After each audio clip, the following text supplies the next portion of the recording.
तो हम लोगों ने लास्ट लेक्चर में ये पढ़ लिया था कि टेम्परेचर का इफेक्ट क्या होता है के पे, और ये भी समझ लिया था कि के और टी में क्या रिलेशन होता है। और ये बात याद रखना है कि जो टेम्परेचर मतलब जो के होता है वो सिर्फ और सिर्फ टेम्परेचर पे डिपेंड करता है। अदरवाइज आप रिएक्शन का वॉल्यूम चेंज करो, प्रेशर चेंज करो, के का वैल्यू चेंज नहीं होता। हाँ, इक्विलिब्रियम बैकवर्ड फॉरवर्ड आ सकता है, इक्विलिब्रियम में चेंज हो सकता है, बट के का वैल्यू कभी भी चेंज नहीं होता है। बट वो सिर्फ एक ही कंडीशन पे चेंज होता है, जब हम लोग क्या चेंज करते हैं, टेम्परेचर। ठीक है, ये हम लोगों को पता चल चुका है। अब हम लोग इसमें अभी करते हैं आज हेट्रोजीनियस रिएक्शन। पहले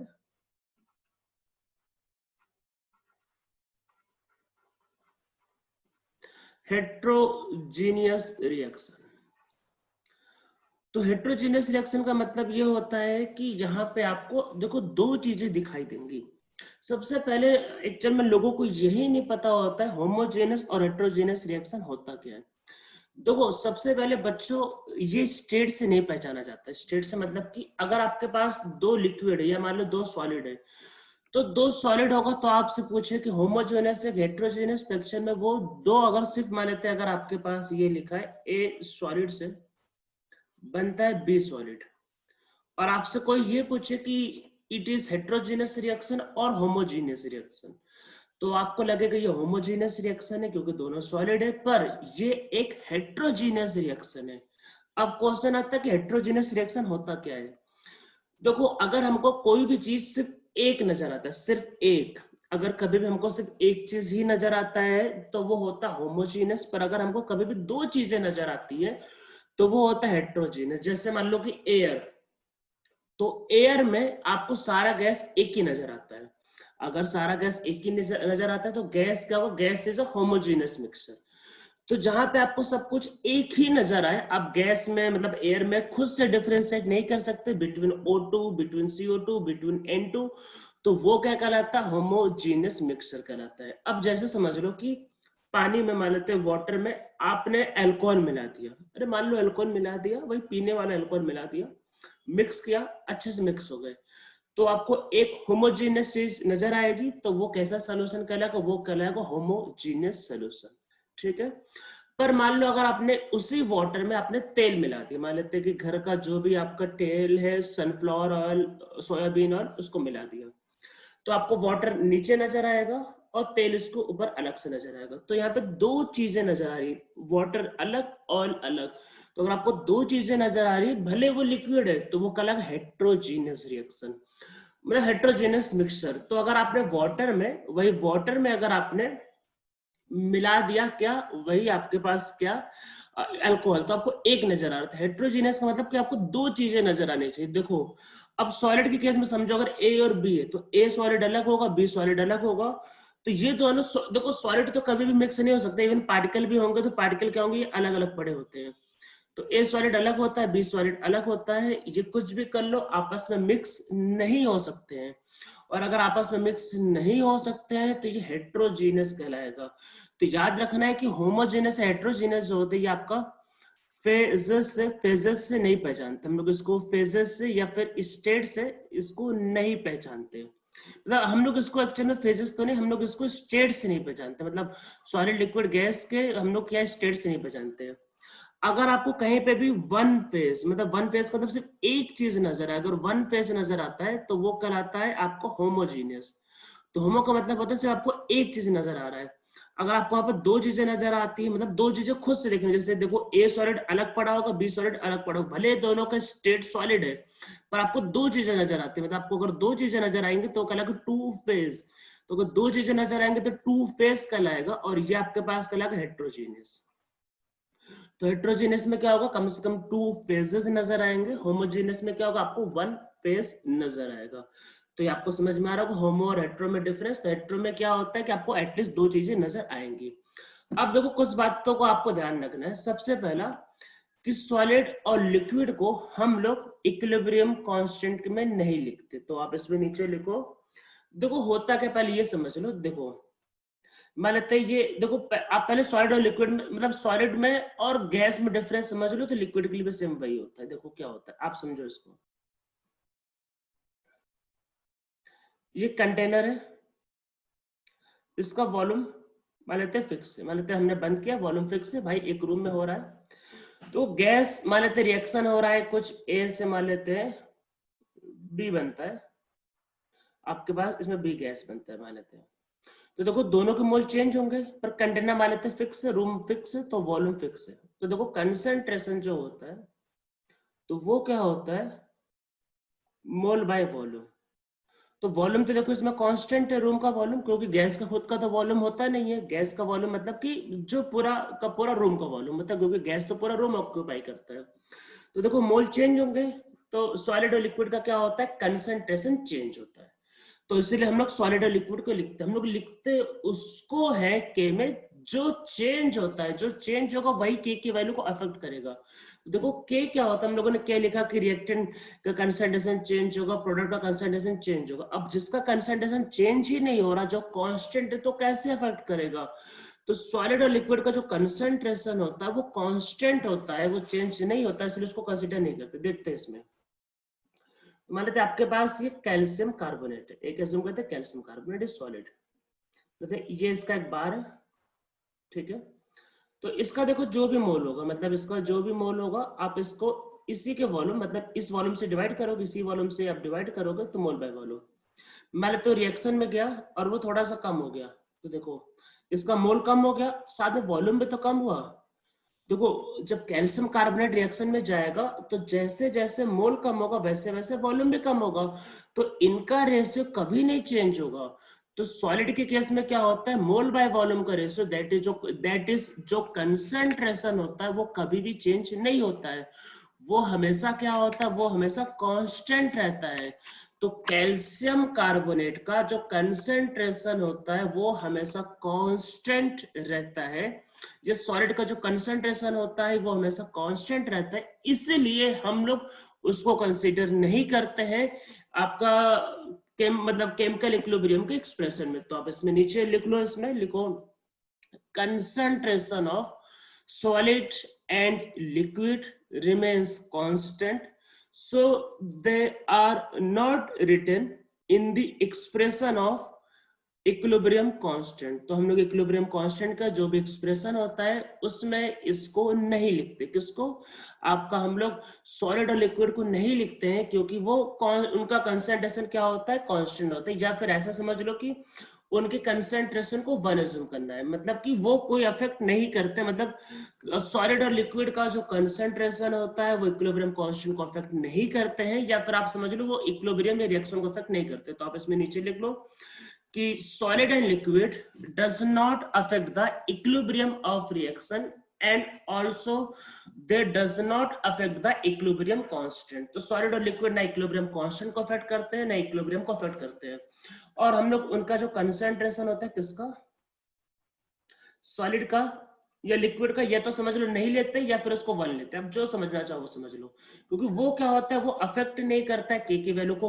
हम लोग लिखते ये थे कि के किस पे डिपेंड करता है, प्रोपोर्शनल। हम लोगों ने आप लेक्चर में जब देखा होगा आपने कि लॉ ऑफ एक्टिव मास, हमने बोला था कि रेट ऑफ फॉरवर्ड एक्शन इस पे डिपेंड करता है, तो डिपेंड उस पे करता है जो चेंज होता है, सॉलिड और लिक्विड का कंसंट्रेशन चेंज नहीं होते हैं, तो उनपे तो ये बिल्कुल भी डिपेंड नहीं करता, ये बात को ध्यान रखना है, ठीक है। तो ये आपको सॉलिड और लिक्विड का हम लोग क्या होता है, कंसंट्रेशन जो भी होता है हम लोग उसको क्या लेते हैं, हम लोग उसको हमेशा वन लेते हैं, ठीक है। अब देखते हैं इसमें आपके पास क्या हो सकता है। इससे आपके पास एक रिएक्शन लिखते हैं कैल्शियम कार्बोनेट, इससे बनता है calcium oxide plus CO2 gas. अगर आपको इसका केपी लिखना है, केपी, तो ये लिखा जाएगा बस पार्शियल प्रेशर ऑफ CO2, बस। सॉलिड और लिक्विड को नहीं लेना है, उसका कंसंट्रेशन ही, सॉलिड और लिक्विड तो समझ लो प्रेशर एग्जर्ट नहीं करते हैं। और अगर आपको केसी भी लिखना होगा तो ये होगा सिर्फ कंसंट्रेशन ऑफ CO2, सॉलिड या लिक्विड को नहीं सोचना है, ये बात को ध्यान रखना है। जैसे अगर आपके पास अगर है ए गैस प्लस गैस को हमने माना था एक सॉलिड में मिलाया, और दोनों में रिएक्शन होकर कुछ सी लिक्विड बन गया और एक कोई डी गैस बना मान लेते, कुछ ऐसा रिएक्शन है। तो अगर आपको इसका केपी लिखना है, so this will be partial pressure of D upon partial pressure of A, ठीक है। बस मतलब गैस को लेना है, लिक्विड एंड सॉलिड को दोनों को कंसीडर नहीं करना है। अगर केसी लिखना है, so this will be concentration of D upon concentration of ए।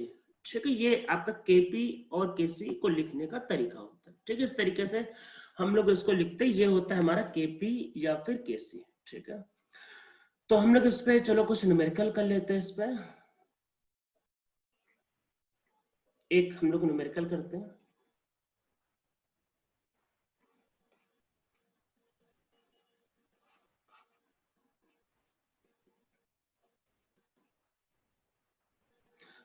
ये चलो एक रिएक्शन ही लिख लेते हैं, ये नहीं लिखना तो एक रिएक्शन लिख के कर लेते हैं। NH4HS सॉलिड, ये ब्रेक होता है अमोनिया गैस में प्लस H2S गैस, मतलब ये ब्रेक होता है। ठीक है, ये इसमें ब्रेक होता है। तो इसमें लिखते हैं reaction starts only with ammonium sulphide. ये अब बस अमोनियम सल्फाइड के साथ reaction starts only with NH4HS solid. ठीक, इससे स्टार्ट होता है। At equilibrium total pressure exerted by gas is 10 atm, find Kp of reaction. तो हमें क्या फाइंड आउट करना है, Kp इसका फाइंड आउट करना है, ये ध्यान रखना। तो देखो आपके पास क्या होगा,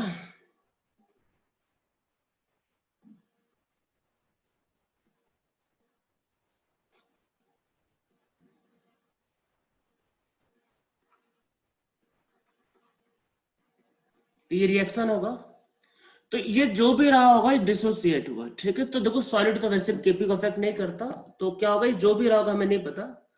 पर इक्विलिब्रियम पे क्या होगा, देखो दोनों गैस बनेगा तो ये भी पी बनेगा प्रेशर, और आप समझो ये भी प्रेशर पी बनेगा, दोनों के इक्वल मोल बनेंगे। इक्वल मोल बनेंगे तो दोनों का सेम प्रेशर एक्सर्ट होगा। देखो यहाँ पे क्या होगा, 2p मतलब total pressure will be 10 atm, so p will be 5 atm। तो total pressure will be 5 atm, मतलब p का वैल्यू होगा 5 atm, मतलब दोनों को पार्शियल प्रेशर है 5 atm 5 atm। तो देखो kp क्या होगा, kp होगा पार्शियल प्रेशर ऑफ अमोनिया और into partial pressure of H2S। तो 5 into 5, so this will be 25 atm square. तो ये इसका आंसर होगा। ठीक है, तो 25 atm स्क्वायर ये इसका आंसर आएगा। तो ये समझ में आपको आ गया, इस तरीके से इसको सॉल्व करते हैं। तो हम लोग पहले इसमें अब कुछ चीजें और समझते हैं और फिर आगे देखते हैं क्या हो सकता है। तो जैसे एक रिएक्शन देखते हैं, इसी को कैल्शियम कार्बोनेट को,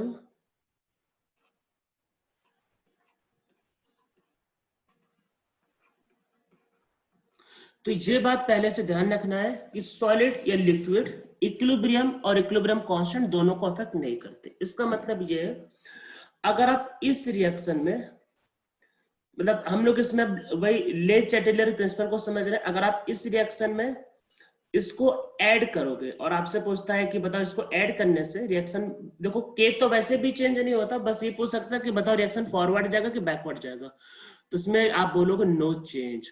सॉलिड और लिक्विड को ऐड करने से रिएक्शन बैकवर्ड फॉरवर्ड नहीं जाता है, वो कुछ भी नहीं करता, ना वो इक्विलिब्रियम डिस्टर्ब करता है ना इक्विलिब्रियम कांस्टेंट। इक्विलिब्रियम कांस्टेंट तो वैसे कोई डिस्टर्ब नहीं कर पाता एक्सेप्ट टेम्परेचर।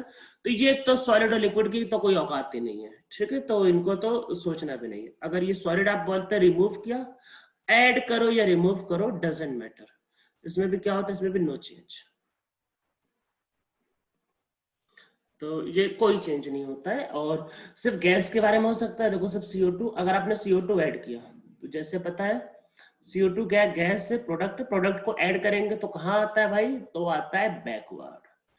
भाई प्रोडक्ट को ऐड करोगे सिर्फ गैस को तो बैकवर्ड आएगा, और अगर आप CO2 को रिमूव करोगे तो रिएक्शन कहाँ पे आएगा, फॉरवर्ड। ठीक है, तो ये हमको समझ में आ रहा है कि कब बैकवर्ड और फॉरवर्ड आएगा। ठीक है, तो सॉलिड और लिक्विड को नहीं लेना, उनकी जरूरत नहीं है। ठीक है, अब हम लोग देखो इसमें कुछ चीजों को समझते हैं, आपका वही ले चैटेलर प्रिंसिपल को। तो देखो हाँ, इसके केस में चलो यही रिएक्शन को पहले इसी को समझ लेते हैं। अगर आप देखो, एक बात को ध्यान रखना है कि गैस का वॉल्यूम बहुत ज्यादा होता है और सॉलिड और लिक्विड का वॉल्यूम बहुत कम होता है। एक एग्जांपल समझो, अगर आपके पास 1 मोल वाटर है, कितना, 1 मोल वाटर, तो 1 मोल वाटर का मतलब होता है कि 18 ग्राम वाटर, और 18 ग्राम वाटर का देखो वाटर का डेंसिटी 1 ग्राम पर ml होता है, तो वाटर कितना होगा 18 ml। तो मतलब 1 मतलब मोल वाटर का, लिक्विड वाटर का वॉल्यूम कितना होता है? सिर्फ 18 ml। मैं रिपीट करता हूं, देखो 1 मोल वाटर अगर आपके पास है तो 1 मोल वाटर का जो वॉल्यूम होता है वो होता है सिर्फ 18 ml। पर अभी आपके पास अगर वो वाटर की जगह वाटर वेपर होता, तो वाटर वेपर का जो वॉल्यूम आप अगर सॉल्व करोगे तो वो 22.4 लीटर से ज्यादा ही निकलेगा। मतलब 22.4 लीटर तो लो टेम्परेचर पे होता है, वाटर वेपर तो 100 डिग्री पे बनता है, तो उसका वॉल्यूम 22.4 लीटर। तो सोचो कहाँ गैस का वॉल्यूम 22.4 लीटर और ये कहाँ 18 ml। तो मतलब कि गैस का वॉल्यूम क्या होता है, सॉलिड और लिक्विड के कंपैरिजन में बहुत ज्यादा होता है। तो अगर आप कभी भी वॉल्यूम के बारे में सोचना होगा तो आप सिर्फ गैस को लेके सोचना और किसी के बारे में नहीं सोचना। तो मैंने क्या बोला था, अगर वॉल्यूम को बढ़ाओगे तो रिएक्शन कहाँ जाता है, जहां पे गैस के मोल ज्यादा होते हैं। तो देखो यहाँ पे गैस कहाँ है, यहाँ ये गैस है भाई, ये गैस। तो इसका मतलब क्या हुआ, सिर्फ CO2 को देखो बस, सॉलिड और लिक्विड की कोई औकात नहीं, सिर्फ CO2 को। इसका मतलब ये है अगर आप वॉल्यूम बढ़ाओगे तो रिएक्शन कहाँ जाएगा, जहां पे गैस के मोल ज्यादा होंगे। गैस तो सिर्फ एक ही जगह कहाँ, प्रोडक्ट में। तो रिएक्शन कहाँ जाएगा, फॉरवर्ड। ऐसे आप ये भी कर सकते हो, अगर आपने वॉल्यूम को कम किया, अगर वॉल्यूम को कम किया तो रिएक्शन वहां जाएगा जहां पे गैस के मोल कम होंगे, तो रिएक्शन आएगा बैकवर्ड। तो आप ये चीजें कर सकते हो। तो अगर कोई गैस हो गया तो आप आराम से डिसाइड कर लेना कहाँ पे जाने वाला है। तो जहां पे गैस के मोल ज्यादा होते हैं रिएक्शन उधर जाती है। तो आपको जैसे मैंने पहले बताया था, ठीक है। अब इसमें समझते हैं, अगर यहाँ पे मतलब कि अगर यहाँ पे आपके पास कोई गैस नहीं हुआ तब क्या करेंगे। मतलब अगर आपके पास कोई भी गैस नहीं हुआ, सिर्फ आपके पास सॉलिड या लिक्विड हो गए, तब इस केस में भाई क्या करेंगे, ये समझने की जरूरत है। अगर आपके पास सिर्फ सॉलिड और लिक्विड है,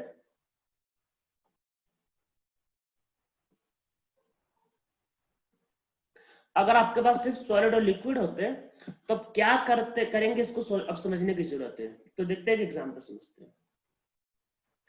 अगर आपके पास है कार्बन, मतलब कार्बन है, और ये है ग्राफाइट,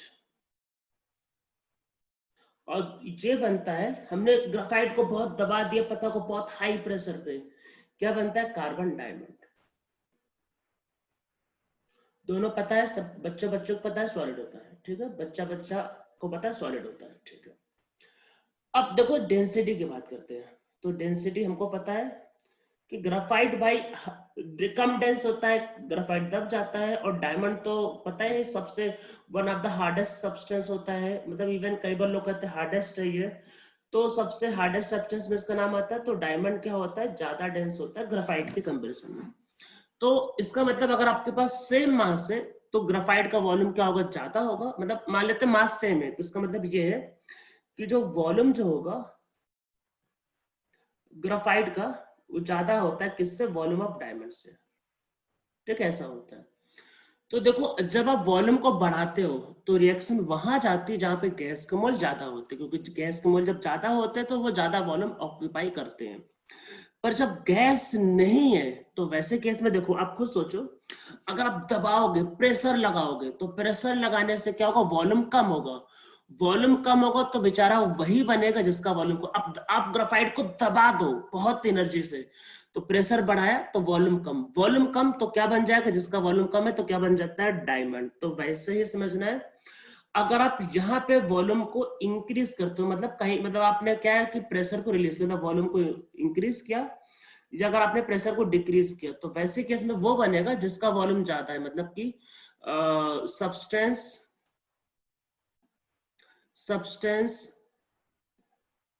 विथ मोर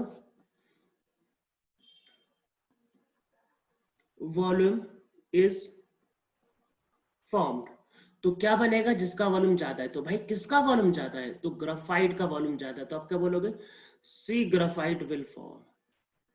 तो मतलब अगर आप यहाँ पे वॉल्यूम को घटाते हो या फिर आप प्रेशर, मतलब वॉल्यूम को अगर आप बढ़ाते हो या प्रेशर को घटाते हो, वॉल्यूम को बढ़ाने से प्रेशर को घटाने से क्या वो ग्राफाइट बनेगा। तो ऐसे क्वेश्चन क्या होते हैं सीईटी जैसे एग्जाम में, जेईई में जैसे एग्जाम में, नीट जैसे एग्जाम में के पॉइंट ऑफ व्यू से बहुत इंपॉर्टेंट है, ये सब चीजें बहुत ज्यादा आती है।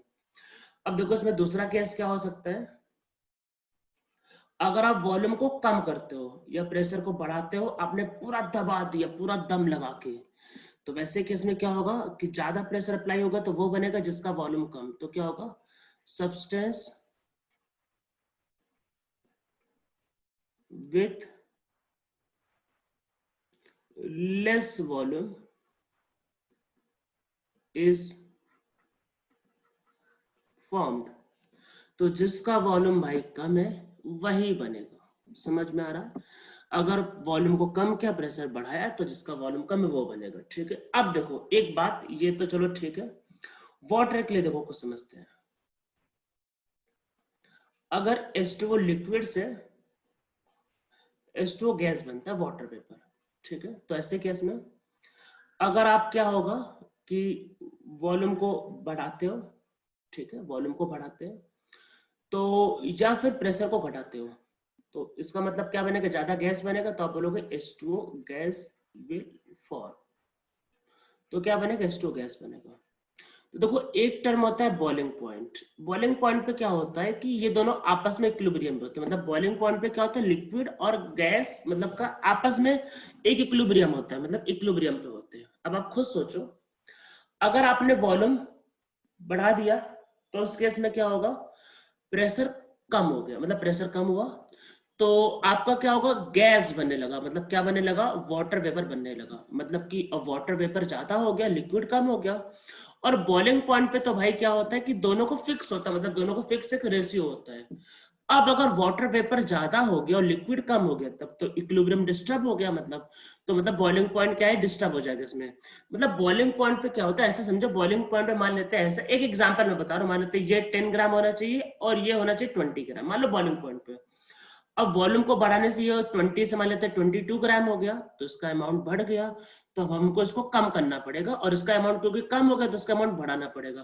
तो इसका अमाउंट भाई कम करने का एक ही मतलब है, देखो वाटर वेपर बन गया है ज्यादा, तो क्या कर दो, टेम्परेचर को घटा दो। जैसे टेम्परेचर घटाओगे तो वाटर वेपर कंडेंस हो जाएगा, टेम्परेचर को घटाने से वाटर वेपर क्या होगा, कंडेंस होगा। तो मतलब क्या होता है कि अगर वॉल्यूम बढ़ाया तो प्रेशर कम होता है, या वाटर वाटर वेपर ज्यादा बनता है। जब वाटर वेपर भाई ज्यादा बन जाएगा तो उस केस में फिर क्या करना होगा, उस केस में आपको इक्विलिब्रियम दोबारा स्टैब्लिश करने के लिए टेम्परेचर को घटाना पड़ता है। मतलब टेम्परेचर को घटाना होता है टू, मतलब टू फॉर ओल्ड इक्विलिब्रियम, मतलब जो सा ओल्ड वाला इक्विलिब्रियम था अमाउंट वाला, उसको करने के लिए आपको टेम्परेचर को घटाना पड़ेगा। मतलब कि ऐसे केस में बॉइलिंग पॉइंट आपका डिक्रीज करता है, ये बात ध्यान रखना है। मतलब कि अगर आप वॉल्यूम को बढ़ाते हो या प्रेशर को घटाते हो, मतलब प्रेशर को घटाने से क्या होता है, बॉइलिंग पॉइंट ध्यान रखना कम होता है। मतलब कि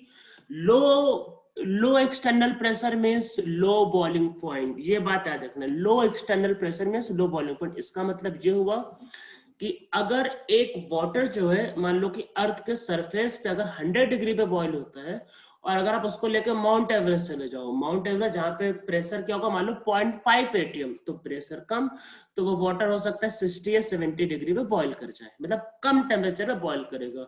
तो जब बाहर का प्रेशर कम होता है तो बॉइलिंग पॉइंट भी कम होने लगता है। इसको भी रिलेट करने का फॉर्मूला होता है क्लेसियस-क्लैपेरॉन फॉर्मूला, पर वो क्या होता है 12th के 11th 12th के लेवल पे होता नहीं है, ठीक है। तो ये बात को ध्यान रखना है कि प्रेशर को घटाने से क्या होता है, बॉइलिंग पॉइंट कम होता है। अब ऐसे ही मान लो आपने वॉल्यूम को घटाया या प्रेशर को बढ़ाया, तो ऐसा करने से देखो क्या होगा, ऐसा करने से ये होगा कि जो H2O लिक्विड होगा, H2O लिक्विड विल फॉर्म। तो H2O लिक्विड बनेगा भाई, लिक्विड बनने लगेगा। जब लिक्विड बनने लगेगा तो आपको तो उसको वेपराइज करना होगा, मतलब आपको उसको वेपराइज करने की जरूरत पड़ेगी। अगर वेपराइज करने की मतलब लिक्विड ज्यादा हो गया, अब इस बार क्या है, लिक्विड देखो ज्यादा हो गया तो आपको उसको हीट करना पड़ेगा ना, तभी तो वेपर बनेगा। तो अगर आपको हीट करना पड़ेगा तो टेम्परेचर को बढ़ाना पड़ेगा। इसका मतलब इस बार क्या होगा, बॉइलिंग पॉइंट बढ़ जाएगा। मतलब कि अगर आप प्रेशर को बढ़ाते हो तो लिक्विड ज्यादा बन जाता है, तो लिक्विड को घटाने के लिए आपको हीट करना पड़ेगा, तो बॉइलिंग पॉइंट बढ़ जाता है, ये बात ध्यान रखना।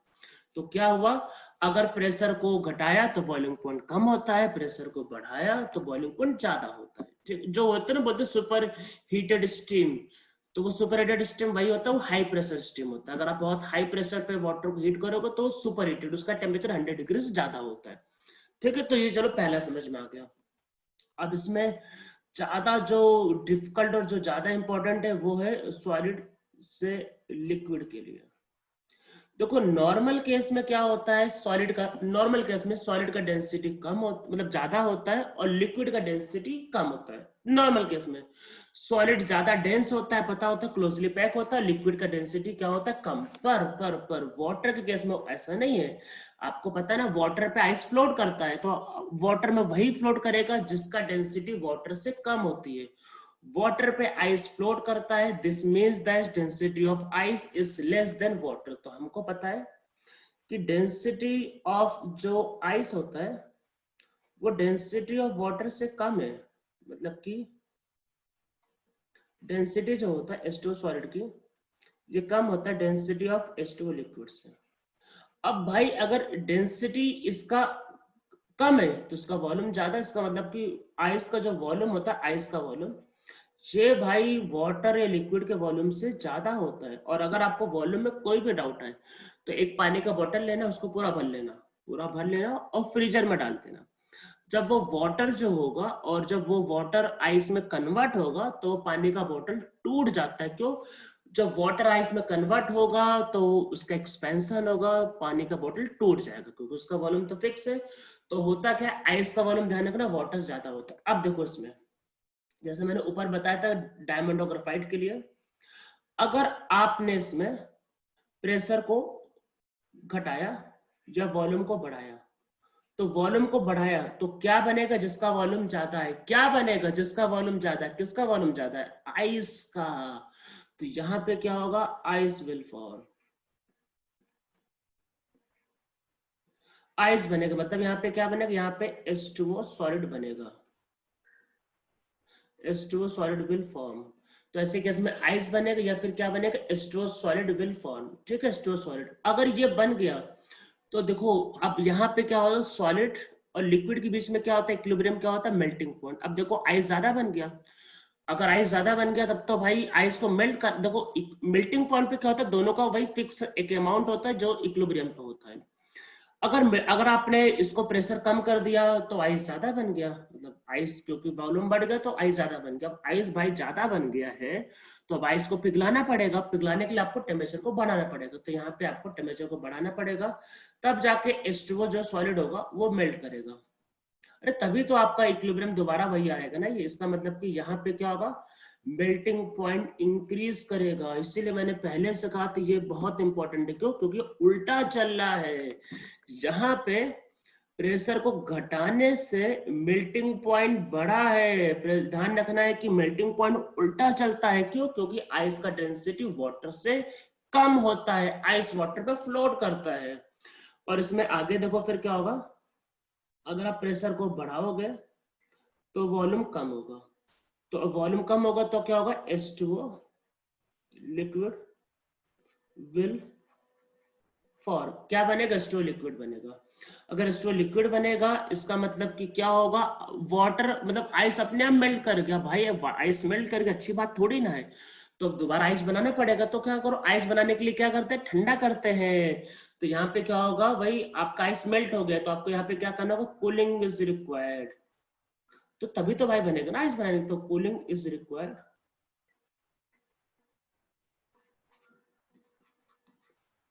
To form ice. इसका मतलब कि यहाँ पे मेल्टिंग पॉइंट कम हो जाएगा, आपको ठंडा करना पड़ेगा। तो मतलब कि प्रेशर को बढ़ाने से क्या होता है, प्रेशर को बढ़ाने से मेल्टिंग पॉइंट कम होता है और प्रेशर को घटाने से मेल्टिंग पॉइंट बढ़ता है। समझ में आप लोगों को आ रहा होगा। तो ये हमारा क्या होता है, ऐसा हेट्रोजेनस का लीस्ट आइडेंटिटी प्रिंसिपल में इक्विलिब्रियम। अब इस पे एक हम लोग एक चीज और समझते हैं, आपका टर्म होता है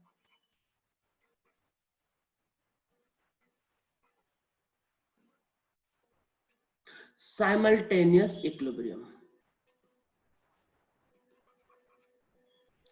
तो साइमल्टेनियस इक्विलिब्रियम का मतलब ये है कि एक कंटेनर के अंदर, मतलब कि एक कंटेनर है और इसके अंदर एक साथ दो दो रिएक्शन चल रही है, मतलब एक ही कॉमन कंटेनर में एक साथ दो दो रिएक्शन चल रही है। तो इसको देखते हैं कि कैसे इसको लिखते हैं, कैसे इसको सॉल्व करते हैं। जैसे मान लेते हैं आपके पास है ए सॉलिड से बनता है बी गैस, मान लेते बी गैस है और सी गैस। ठीक है, और मान लेते एक डी सॉलिड है उससे आपके पास बनता है बी गैस और मान लेते हैं ई गैस। मान लेते ये एक तो कॉमन है, देखो कॉमन होगा तभी तो ये कुछ इंटरेस्टिंग बनेगा, अगर कुछ कॉमन नहीं होगा तब तो किसी काम का ही नहीं है। तो अगर कुछ भी कॉमन है तो दोनों इंडिपेंडेंट चलते रहेंगे, कोई फर्क ही नहीं पड़ेगा। तो यहाँ पे एक चीज कॉमन मानते हैं, तो मान लेते हैं यहाँ से देखो प्रेशर आया P1 और यहाँ से प्रेशर आया P1, ठीक है। और यहाँ से प्रेशर आया P2 और यहाँ से भाई मतलब ये सॉलिड डिकम्पोज के मानते ही P2 और P2 प्रेशर दिया और P1 और P1 दिया, ठीक है। अब देखो B यहाँ भी आ रहा है और B यहाँ भी आ रहा है, तो B का टोटल प्रेशर होगा P1 प्लस P2 या फिर P2, मतलब दोनों में कॉमन है ना ये, तो आपको दोनों को एक साथ ऐसे लिखना, साइमल्टेनियस में जो कॉमन होगा उसका प्रेशर तो ऐड हो जाएगा। अरे ऐसे थोड़ी ना होगा कि ये इसका भी उसका भी, अरे सेम कंटेनर में है तो गैस तो दोनों के लिए बराबर होगा, एक ही जैसा बिहेव करेगा। तो अगर आपको यहाँ पे टोटल प्रेशर पूछा है तो ये बात ध्यान रखना, हमने ऑलरेडी ऐड कर दिया, तब दोबारा ये मतलब नहीं करना है काम बेवकूफियर, मतलब कि पहली बार आपको बी सी और मतलब देखो गैस कितना है, एक गैस है बी, एक गैस है सी और एक गैस है ई, तीन ही गैस है भाई, मतलब तीनों गैस के प्रेशर को ऐड करना है। ऐसे नहीं करना कि ये भी अलग हो गई ये भी अलग, अरे ऑलरेडी हमने ऐड कर दिया है तो उसको दो बार नहीं लिखने की जरूरत नहीं है। तो अगर 2 टाइम क्या होगा P1 प्लस P2, ठीक है, ये टोटल प्रेशर होता है और इस तरीके से इसको लिखते हैं हम लोग। इस पे बेसिक न्यूमेरिकल करते हैं, काफी इंटरेस्टिंग न्यूमेरिकल, एक चलो अच्छा से सॉल्व करते हैं। तो एक रिएक्शन लिखते हैं, मतलब इसी टाइप से मिलता जुलता।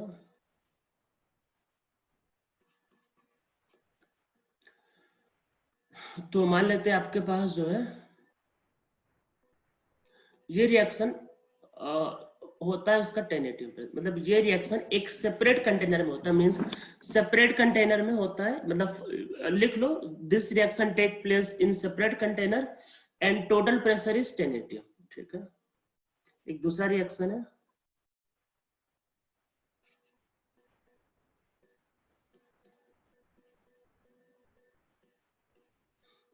This reaction take place in separate container and total pressure is 12 ATM, मतलब अलग अलग कंटेनर में होता है तो दोनों का प्रेशर है 10 और 12 ATM। इफ, इसमें नीचे लिखो, if both the reaction if both the reaction take place in same container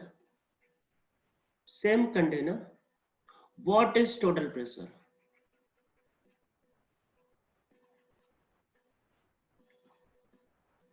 what is total pressure, तो टोटल प्रेशर क्या होगा? तो देखो सबसे पहले आप जैसे दोनों को एक ही में ऐड करोगे तो बी कॉमन है, तो बी का प्रेशर बढ़ेगा तो रिएक्शन है बैकवर्ड जाएगा, ये भी बैकवर्ड, गैस को बढ़ाने से भाई इक्विलिब्रियम डिस्टर्ब होता है, तो ये भी बैकवर्ड जाएगा ये भी बैकवर्ड जाएगा, तो इसको फिर आप 10 और 12 ऐड नहीं कर सकते। तो अब क्वेश्चन आता है इसको देखो सॉल्व कैसे करेंगे। देखो जब ये आपके पास पहला वाला रिएक्शन हो रहा था तो यहाँ से क्या बना था बी और यहाँ से क्या बना था सी, तो मतलब देखो कैसे करेंगे, फर्स्ट वाले के हिसाब से तो B और C का प्रेशर मिला के पहले था 10 ATM, ठीक है।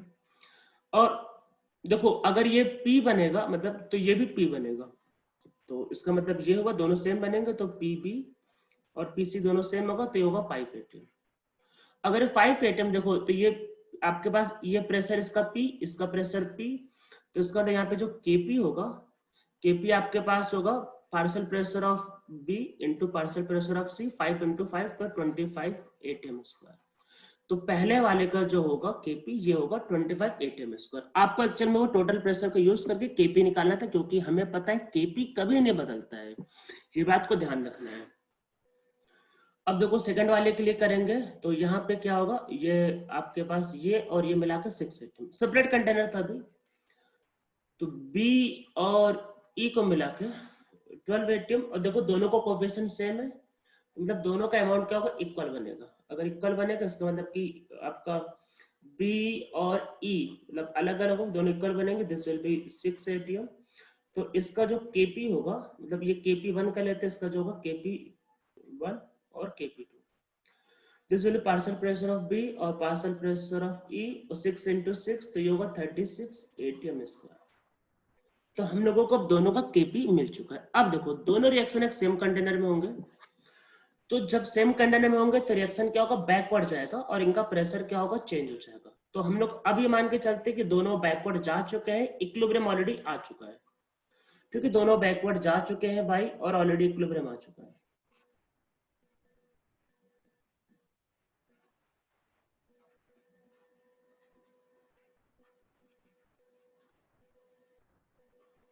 ठीक है, ये होगा। अब देखो इसमें समझने की जरूरत क्या है कि दोनों बैकवर्ड जा चुके, इक्विलिब्रियम ऑलरेडी आ चुका है। तो देखो जब जैसे जितना बी जाएगा उतना सी भी पीछे जाएगा, तो यहाँ पे दोनों फाइनली जो बचेंगे वो सेम बचेंगे। तो मतलब यहाँ से मान लेते P1 बचा और ये P1 बचा और ये P2 बचा और ये P2 बचा, ठीक है। तो देखो ये दोनों में आपके पास वही सेम होगा, तो मतलब सेम होने के बाद तो ये P1 प्लस P2 हो जाएगा और ये होगा P2 प्लस P1। और टोटल प्रेशर मैंने जैसे भी ऊपर बताया, देखो टोटल प्रेशर का मतलब है कि बी, तीन गैसेस सी प्लस ई तीनों को मिला दो आ जाएगा, तो ये 2 टाइम P1 प्लस P2, ठीक है, आपके पास होगा। अब देखो इसको देखो सॉल्व कैसे करेंगे पहले वाले से। तो देखो पहले वाले से क्या होगा, ये तो ये आपके पास होगा Kp, तो वो क्या होगा partial pressure of B into partial pressure of C, तो ये होगा P1 और P1 प्लस P2 और इंटू P1। और पहले वाले का Kp का क्या दिया है, पहले वाले का प्रेशर भाई हमको पता है 25, अरे Kp1, तो ये पहले वाले के क्वेश्चन होगा। ऐसे सेकंड वाले के लिए करेंगे Kp2, तो ये होगा आपके पास Pb और इंटू Pe, तो ये होगा P2 प्लस P1 और इंटू P2 और ये होगा 36, ठीक है। अब देखो इसको सॉल्व कैसे करेंगे, मोस्ट ऑफ द लोग कहते हैं डिवाइड कर देंगे, एक्चुअली में डिवाइड करने से क्वेश्चन बढ़ जाएगा। आप 1 मतलब ये 1 तो नहीं करेंगे इसको, बल्कि मैं करता 3 इसको 4, तो आप क्या करो 3 को और 4 को ऐड करो।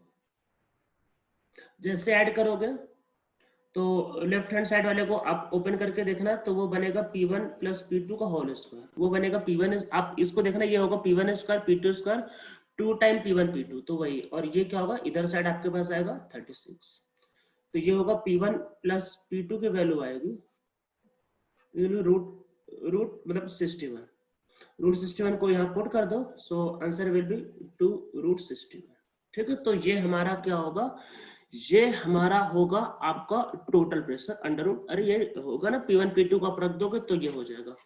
तो हम लोगों का ये जो चैप्टर है केमिकल इक्विलिब्रियम हम लोगों का कंप्लीट हो चुका है। हम लोगों ने अब हम लोग को ये चैप्टर खत्म हो गया, अब हम लोग आगे से करेंगे आयनिक इक्विलिब्रियम।